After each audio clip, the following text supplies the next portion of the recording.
From the New York Times, it's The Headlines. I'm Tracy Mumford. Today's Wednesday, August 5th. Here's what we're covering.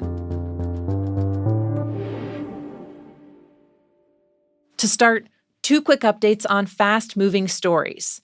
First, as of early this morning, the Democratic Senate primary in Michigan, one of the most heated and most expensive this year, is still too close to call.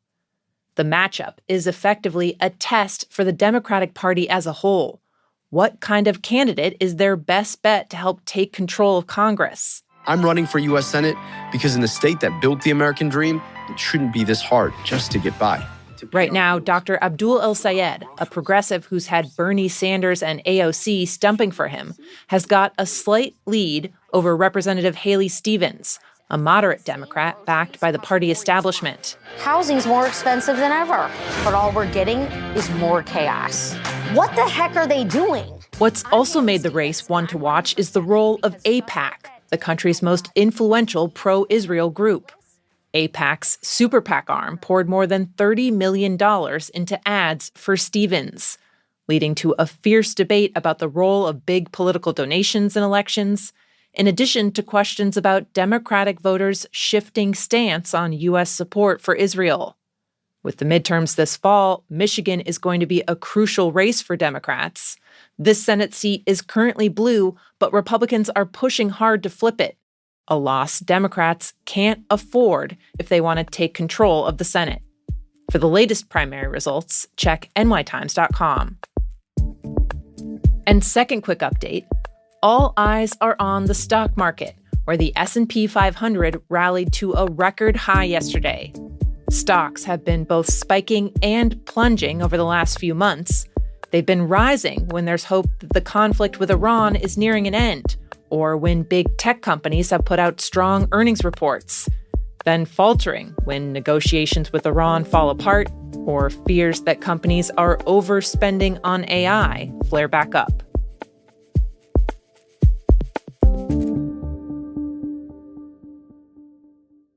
Around the country, there's been intense public pushback over data centers, and it's largely been focused on how much water they'll use, how much noise they'll make, or if they'll drive up electric bills for people who live nearby. But the Times has also been digging into the growing threat of air pollution and planet-warming emissions, as the Trump administration encourages data center developers to build their own power plants. We have an old grid. It could never handle the kind of numbers, the amount of electricity that's needed. So I'm telling them they can build their own plant. They're going to produce their own electricity. President Trump himself endorsed the strategy during this year's State of the Union, and tech companies have been quick to take him up on it, hoping to bypass the years-long process of connecting to the normal grid. Now, across the U.S., at least 82 of these gas-burning power plants are currently being built or have been proposed.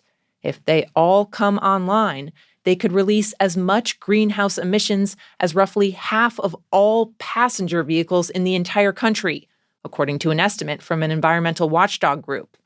They will also produce harmful pollutants that can contribute to heart disease, asthma, lung cancer, and strokes in people living nearby. Most of those projects were given permits or announced in just the past 18 months, as the Trump administration, along with certain state governments, have swept aside environmental regulations in order to encourage the industry's growth. For example, the federal government has exempted data center power plants from limits on pollution that causes acid rain. And in Texas, regulators have been allowing large projects to be broken up and approved in smaller phases that require less paperwork and oversight. One expert called it a legal loophole that means the state is essentially ignoring the cumulative environmental effect of when all the pieces are brought together and turned on. That's what's happening with one huge data center campus in West Texas, which is designed to eventually use as much electricity as a city of 1.5 million households. It plans to try and get approval for its power plants in 8 separate phases. The first phase was approved in just 3 days.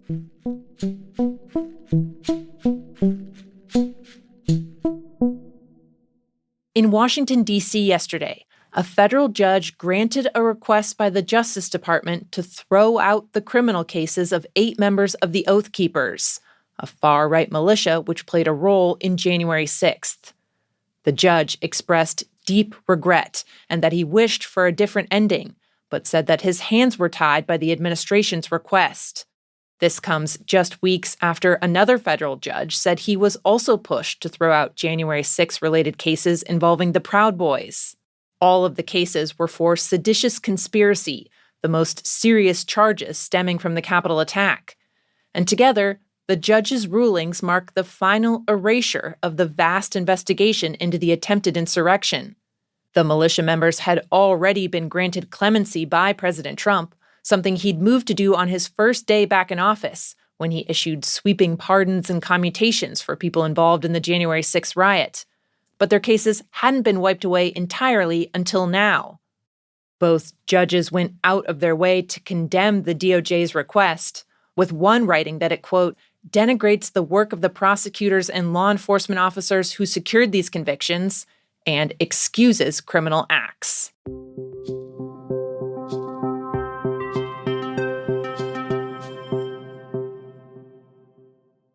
When you're driving around Ukraine these days, you will pass destroyed gas station after destroyed gas station on highways. You will see plenty of other gas stations with signs of damage, scorched metal, bent metal on and around the pumps and around the building. Other gas stations will have sandbags really piled up in front of the entrances, or they'll have wood boarding up the pumps, just as any sort of protective layer against a possible attack. My colleague Cassandra Vinograd is part of the team of Times reporters covering the war in Ukraine. She says that in the last few months, Russian forces have developed a new strategy, attacking nearly 250 Ukrainian gas stations, killing a number of people. According to analysts and officials, it's a systematic, deadly campaign in retaliation for Ukrainian strikes on Russian oil infrastructure, like refineries. This has been really scary and also really difficult for Ukrainians for a number of reasons. One, everyone in Ukraine is on the roads. There are trains, but airspace in Ukraine has been closed since the beginning of the war, so you can't take a plane to get across the country or even out of the country. Driving is critical to most Ukrainians. The other thing is that gas stations are truly beloved in Ukraine. They don't look like what you've got in the United States. They're sparkling. The bathrooms are sparkling clean. You can get great hot dogs there, tons of food. They've become kind of hubs over the course of the war, so people will stop in for a latte. Closer to the front lines, soldiers will be in getting coffee and, taking a bit of a breather. People will charge their phones at gas stations. It's where volunteers distribute aid.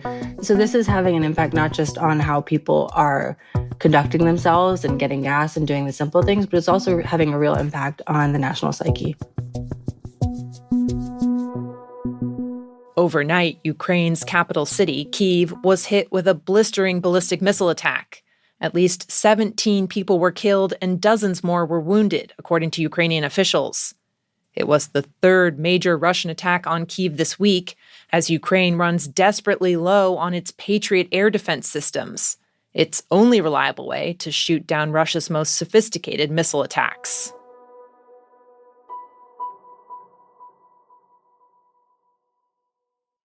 And finally, at vet programs around the U.S., there's a bunch of things everybody learns to handle. Dogs with a limp, diabetic cats, horses with colic, even wheezing snakes. But now, some vet programs are, very carefully with the right gear, looking at how to help bees. Not that you should try and bring an individual little honeybee in for a checkup, but at the University of Georgia's veterinary teaching hospital, for example, students were out recently examining hives, looking for signs of disease in the colony. It's possible they could need antibiotics. But writing a honeybee prescription isn't something most vets know how to do. UGA's vet program is part of a growing effort to change that and help address the fact that bees are increasingly in danger due to climate change, parasites, and other factors. Mass die-offs have become common. For example, between 2024 and 2025, the U.S. lost more than half its managed honeybee colonies. One of the professors at UGA said because of this, he thinks honeybees deserve a similar status to the animals that vet students are already required to learn to care for. Considering bees' importance to the food system as pollinators, he said they should be thought of as, quote, basically micro livestock. Those are the headlines. I'm Tracy Mumford. We'll be back tomorrow. But one last thing. The Times just made a change that gets you more access to our reporting, even if you are not subscribed to The Times yet. When you download the Times app, you now get a free month of access. Totally free, 30 days, all the stories. You do not even have to put your credit card in. Download the Times app now to get started.